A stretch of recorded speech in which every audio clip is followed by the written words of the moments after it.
Okay, good morning medicines. Good morning sir. ಇವತ್ತು ಭಾರತ ಒಂದು ವಿಸ್ಮಯನ ಮಾಡಿದೆ. ಚೈನಾ ಮತ್ತು ಅಮೆರಿಕ ಮತ್ತು ಜಪಾನ್ ಆದಮೇಲೆ ಫಸ್ಟ್ ಹೈಡ್ರೋಜನ್ ಟ್ರೈನ್ ಬಂದದ. ಸೊ ಈ ಹೈಡ್ರೋಜನ್ ಹೆಂಗೆ ಕೆಲಸ ಮಾಡ್ತಿದೆ ಪ್ರಗತಿ ಇದು?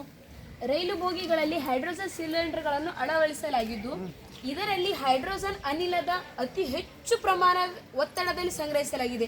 ಈ ಸಂಗ್ರಹಿತವಾದ ಹೈಡ್ರೋಜನ್ ಮತ್ತು ಗಾಳಿಯಿಂದ ಹೀರಿಕೊಂಡ ಆಮ್ಲಜನಕವು ಈ ಫ್ಯೂಲ್ ಸೆಲ್ ವ್ಯವಸ್ಥೆಗೆ ಕಳುಹಿಸಲಾಗಿದೆ. ಅಲ್ಲಿ ಈ ಎರಡೂ ಅಂಶಗಳು ರಾಸಾಯನಿಕವಾಗಿ ಬೆರೆತಾಗ ಅಲ್ಲಿ ಭಾರೀ ಪ್ರಮಾಣದ ವಿದ್ಯುತ್ ಮತ್ತು ಶಾಖ ಉತ್ಪಾದನೆಯಾಗುತ್ತದೆ. ಈ ಉತ್ಪಾದಿತ ವಿದ್ಯುತ್ ರೈಲಿನ ಮೋಟಾರ್ಗಳಿಗೆ ಶಕ್ತಿ ಒದಗಿಸಿ ರೈಲು ಚಲಾವಣೆಯಾಗುತ್ತದೆ. ಈ ಸಂಪೂರ್ಣ ಪ್ರಕ್ರಿಯೆಯಲ್ಲಿ ಯಾವುದೇ ರೀತಿಯ ಹೊಗೆ ಅಥವಾ ಕಾರ್ಬನ್ ಡೈಆಕ್ಸೈಡ್ ಹೊರಬರುವುದಿಲ್ಲ. ಕೇವಲ ನೀರಿನ ಹವೆ ಮಾತ್ರ ವಾತಾವರಣದಲ್ಲಿ ಬಿಡುಗಡೆಯಾಗುತ್ತದೆ. ಒಂಥರ ವಿಚಿತ್ರ ಅನ್ಸಂಗಿಲ್ಲ? ಅದು ಏನಪ್ಪ ಅಂದ್ರೆ ಈ ಫ್ಯೂಲ್ ಸೆಲ್ ಏನು ಮಾಡ್ತೈತಿ, ಹೈಡ್ರೋಜನ್ ಆಕ್ಸಿಜನ್ ಕೂಡಿ ವಿದ್ಯುತ್ತನ್ನು ಬಿಡುಗಡೆ ಮಾಡ್ತೈತಿ.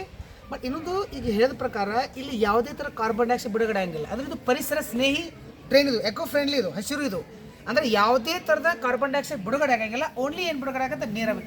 ಇಲ್ಲಿ ಅಂದಿಲ್ಲ ಫ್ಯೂಲ್ ಸೆಲ್ ಅಂದರೆ ಏನು ಕೀರ್ತಿ ಇದು? ಫ್ಯೂಲ್ ಸೆಲ್ ಎನ್ನುವುದು ಹೈಡ್ರೋಜನ್ ಅಂತ ಇಂಧನದ ರಾಸಾಯನಿಕ ಶಕ್ತಿಯನ್ನು ನೇರವಾಗಿ ವಿದ್ಯುತ್ ಶಕ್ತಿಯಾಗಿ ಪರಿವರ್ತಿಸುವ ಸಾಧನ.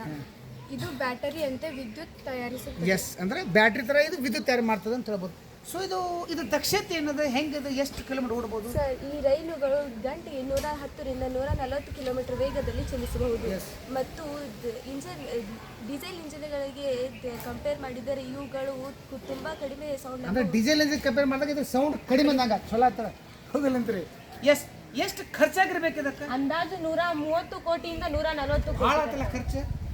ಹೈಡ್ರೋಜನ್ ಟ್ರೈನ್ ಮಾಡಲು ಅಮೆರಿಕ ಮಾಡಿದ ಖರ್ಚು 1800 ಕೋಟಿ, ಜಪಾನ್ ಮಾಡಿದ ಖರ್ಚು 250 ಕೋಟಿ, ಚೀನಾ ಮಾಡಿದ ಖರ್ಚು 1985 ಕೋಟಿ. ಆದರೆ ನಮ್ಮ ದೇಶದ ವಿಜ್ಞಾನಿಗಳು ಅತಿ ಕಡಿಮೆ ಹಣದಲ್ಲಿ ಸಂಶೋಧನೆಯನ್ನು ಮಾಡಲು ಎತ್ತಿದಕ್ಕೆ ನಮ್ಮ ದೇಶ ಹೆಂಗದ ಈ ಫ್ಯೂಲ್ ಸೆಲ್ ಅಂದ್ರೆ ಆ ಫ್ಯೂಲ್ ಸೆಲ್ಗಳು ಎಲ್ಲೆಲ್ಲಿ ಬಳಸ್ತಾರ? ಪರಿಸರ ಸ್ನೇಹಿ ಎಲೆಕ್ಟ್ರಿಕ್ ವಾಹನಗಳಲ್ಲಿ, ಬಾಹ್ಯಾಕಾಶ ನೌಕೆಗಳಲ್ಲಿ ಮತ್ತು ಪವರ್ ಗ್ರಿಡ್ಗಳಲ್ಲಿ ವಿದ್ಯುತ್ ಉತ್ಪಾದನೆಗೆ ಬಳಸುತ್ತಾರೆ. ಈಗ ಸದ್ಯದ ಎಲ್ಲಿ ಆ ಒಂದು ಹೈಡ್ರೋಜನ್ ಎಲ್ಲಿ ಓಡಾಕತ್ತದೆ ಸದ್ಯ? ಭಾರತದ ಮೊದಲ ಹೈಡ್ರೋಜನ್ ರೈಲು ಹರಿಯಾಣದ ಜಿಂದ್ ಮತ್ತು ಸೋನಿಪತ್ ನಡುವೆ ಸಂಚರಿಸಲು ಪ್ರಾರಂಭಿಸಿದೆ. ಈ ರೈಲು 10 ಬೋಗಿಗಳನ್ನು ಹೊಂದಿದೆ. ಸುಮಾರು 2600 ಪ್ರಯಾಣಿಕರ ಸಾಮರ್ಥ್ಯವನ್ನು ಹೊಂದಿದೆ. ಎಸ್, ಈ ಹೈಡ್ರೋಜನ್ ಟ್ರೈನು ನಮ್ಮ ಭಾಗಕ್ಕೂ ಬರಲಿ, ನಾವು ಅದರಾಗ ಚಲಿಸೋಣ. Thank you, very good, fantastic.